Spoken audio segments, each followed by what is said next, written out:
तो दोस्तों हमने लास्ट लेक्चर में देखा था संधारित्रों का श्रेणी क्रम और पार्श्वक्रम संयोजन।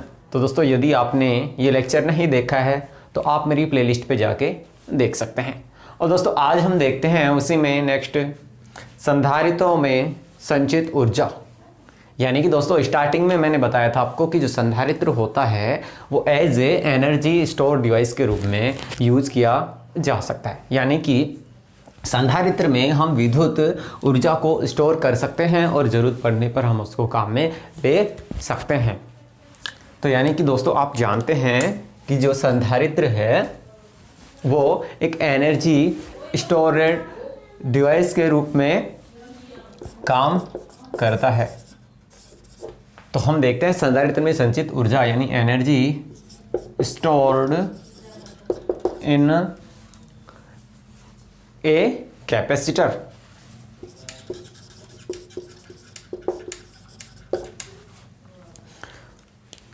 तो दोस्तों किसी भी संधारित्र को चार्ज करने के लिए यानी कि उसमें एनर्जी स्टोर करने के लिए हमें क्या करना पड़ेगा, उस संधारित्र को चार्ज करना पड़ेगा।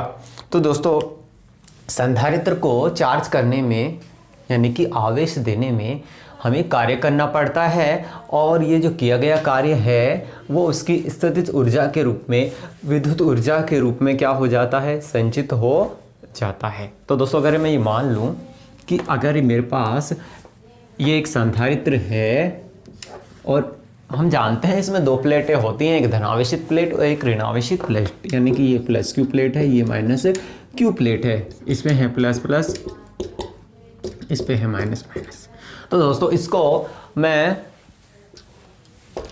किसी एनर्जी सोर्स से जोड़ के इसको मैं चार्ज कर रहा हूँ तो क्या होगा, जो धनावेशित भाग है उससे इलेक्ट्रॉनों का क्या होगा, यानी कि जो प्लस क्यू भाग है यानी कि चालक प्लेट का जो प्लस क्यू भाग है उससे इलेक्ट्रॉन क्या होंगे, स्थानांतरित होंगे। और ये इलेक्ट्रॉन स्थानांतरित होके कहाँ जाएंगे दोस्तों, ये जाएंगे माइनस क्यू भाग पर। तो दोस्तों ऐसे ये प्रोसीजर चलेगा आवेश का, यानी कि इलेक्ट्रॉन का क्या होगा, स्थानांतरण होगा। तो ये जो क्यू भाग है, ये वाला भाग है, ये तो क्या हो जाएगा दोस्तों, धनावेशित हो जाएगा और दूसरा भाग हो जाएगा मेरा ऋणावेशित। इसमें दोस्तों ये बात ध्यान रखने वाली है कि अगर ये हिस्सा है, मान लो कि ये जो हिस्सा है इसको यदि मैं,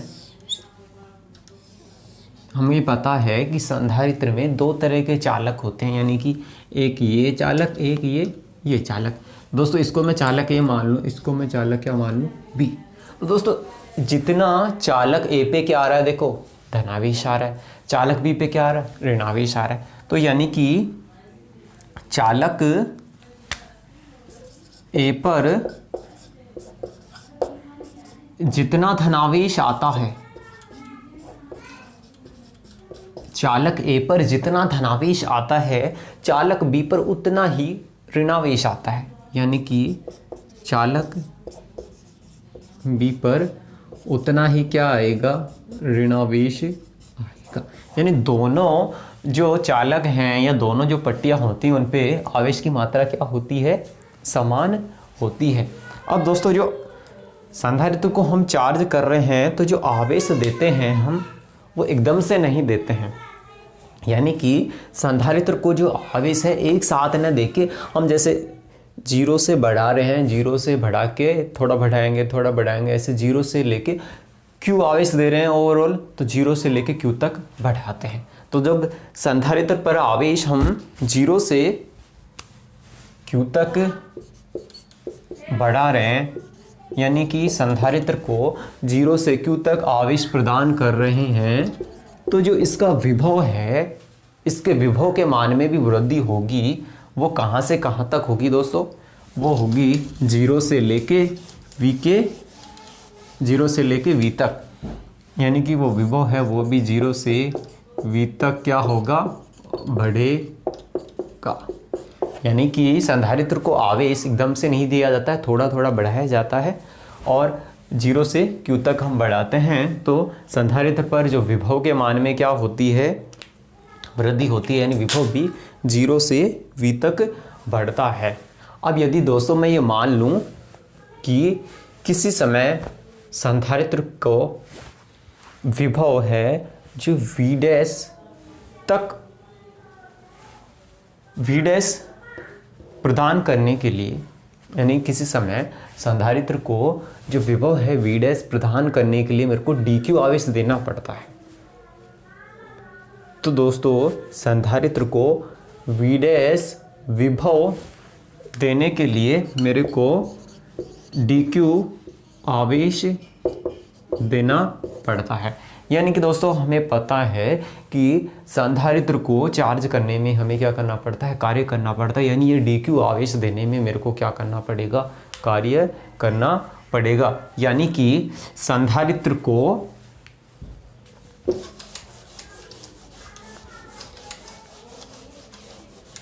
दोस्तों लैंग्वेज आप लिख सकते हैं कि संधारित्र को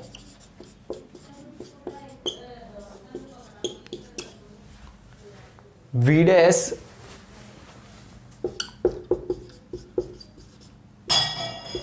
विभव देने में dq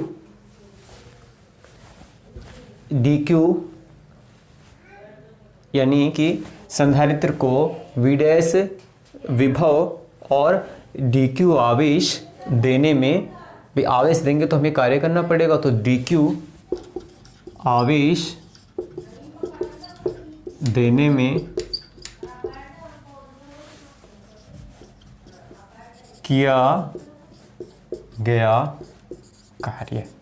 तो दोस्तों स्मॉल आवेश दे रहे हैं dq, तो किया गया कार्य क्या होगा, dw होगा। और दोस्तों dw क्या होगा, dw हो जाएगा मेरा कार्य बराबर आवेश इंटू विभवांतर, यानी कि आवेश है मेरा V डैश इंटू dq। दोस्तों ये हो जाता है यदि मैं संधारित्र के विभव में V डैश वृद्धि कर रहा हूँ dq आवेश देके, तो मेरे को कार्य इतना करना पड़ता है। अब दोस्तों यदि मैं जो संधारित्र है उस पर 0 से q आवेश दे रहा हूँ तो जो किया गया कार्य कितना होगा, तो दोस्तों वो कितना हो जाएगा कि इसका मैं कर लूँ समाकलन, कहाँ से लेके कहाँ तक कर लूँ समाकलन, 0 से लेके q तक मैं क्या कर लूँ, इसका समाकलन कर लूँ। यानी कि संधारित्र को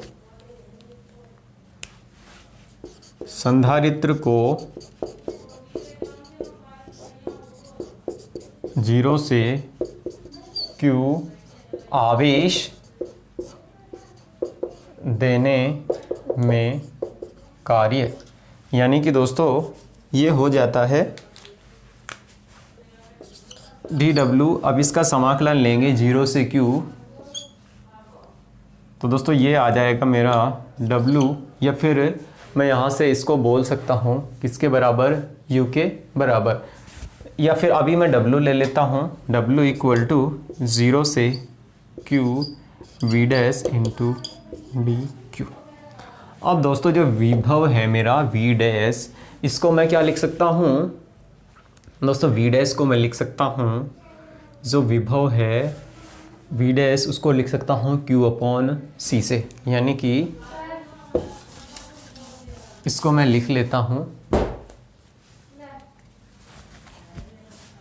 V dash equal to q upon में c, तो इसको लिख लूँगा मैं आगे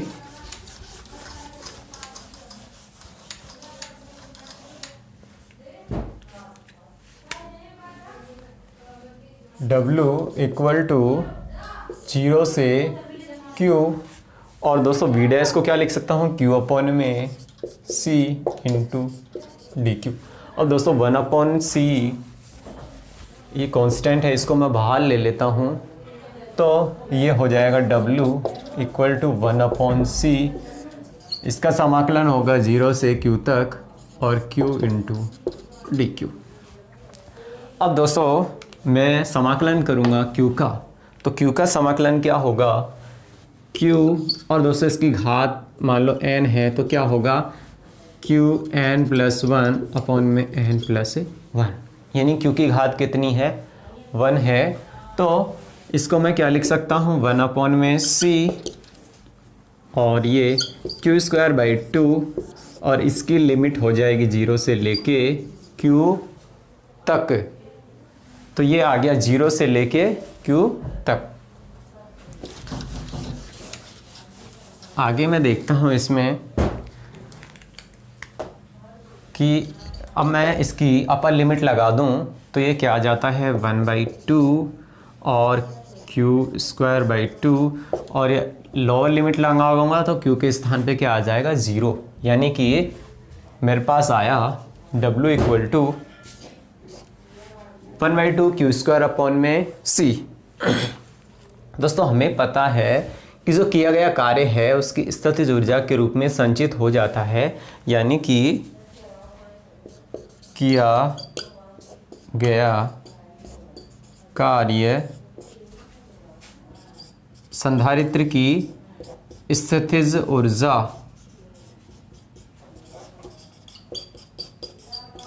के रूप में संचित हो जाता है, यानी कि मैं U को क्या बोल सकता हूँ, U को क्या बोल सकता हूँ,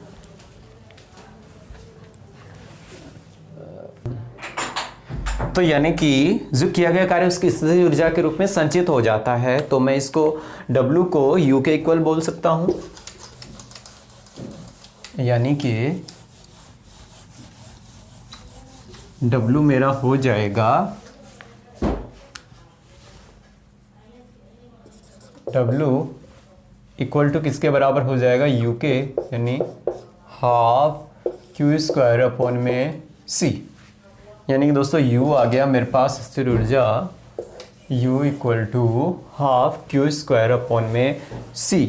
अब दोस्तों Q इक्वल टू क्या होता है CV के, Q इक्वल टू होता है CV के, तो मैं यहाँ से क्या बना सकता हूँ relation half Q equal to c² v² क्या है c, यानी कि ये मेरे पास आ जाएगा cv²। ये भी स्थितिज ऊर्जा के लिए संबंध बन जाता है। इसके अलावा दोस्तों अगर मैं यहाँ से Q इक्वल टू CV है तो V इक्वल टू क्या लिख सकता हूँ Q/c। तो दोस्तों इसमें मैं मान बनाना चाहूँ तो यहाँ से ये क्या बन जाएगा कि U इक्वल टू हाफ, और दोस्तों V इक्वल टू क्या है Q/c, यानी q²/c², तो एक c कट जाएगा तो हाफ QV। तो दोस्तों U इक्वल टू आ गया हाफ QV, यानी कि जो संधारित्र में संचित ऊर्जा है उसको मैं लिख सकता हूँ U equal to half q²/c या हाफ CV² या हाफ QV। दोस्तों ये होती है संधारित्र में संचित ऊर्जा का व्यंजक, यानी कि संधारित्र में संचित ऊर्जा का व्यंजक आ जाता है मेरे पास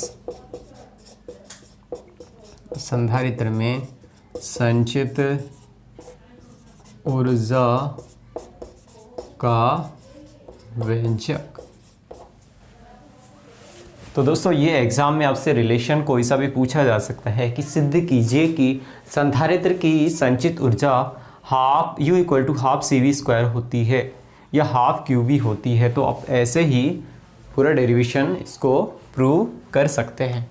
दोस्तों इसी में हम नेक्स्ट सब टॉपिक देखते हैं। ये तो हमने निकाली संधारित्र में संचित ऊर्जा कि जो संधारित्र का एकांक आयतन है उसमें संचित ऊर्जा कितनी होगी, यानी कि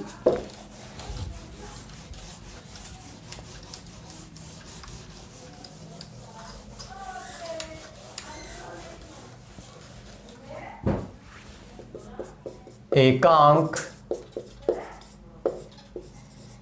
आयतन में संचित ऊर्जा दोस्तों एकांक आयतन में संधारित्र के एकांक आयतन में संचित ऊर्जा, या फिर मैं बोलूं ऊर्जा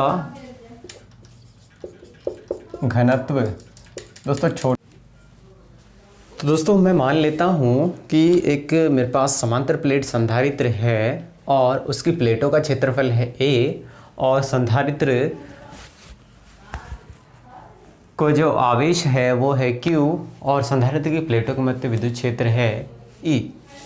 यानी कि प्लेटों का क्षेत्रफल तो मैं मान लेता हूँ कैपिटल A और प्लेटों के मध्य आवेश है कैपिटल Q। तो प्लेटों के मध्य विद्युत क्षेत्र कितना होगा, इसका पृष्ठ आवेश घनत्व मैं मान लूँ सिग्मा। तो प्लेटों के मध्य विद्युत क्षेत्र, तो दोस्तों हम जानते हैं समांतर प्लेट संधारित्र की प्लेटों के मध्य विद्युत क्षेत्र कितना होता है दोस्तों, C इक्वल टू होता है सिग्मा अपॉन में एप्सिलॉन नॉट। अब दोस्तों जो इसका पृष्ठ आवेश घनत्व सिग्मा वो क्या होगा Q बाई A, यानी इसका आवेश और क्षेत्रफल का अनुपात। यानी कि यहाँ से E बराबर मेरे पास आ गया Q अपॉन में A एप्सिलॉन नॉट, या फिर दोस्तों Q का मान मैं यहाँ से निकालूँ तो ये आ जाएगा E epsilon naught into A। अब दोस्तों जो समांतर प्लेट संधारित्र है उसकी धारिता क्या होगी वो भी हम जानते हैं कि इसकी धारिता होगी C बराबर E0 into A by D. इसके अलावा दोस्तों अभी हमने देखा कि संधारित्र है उसमें संचित ऊर्जा क्या होती है दोस्तों, वो होती है U equal to half Q square by C।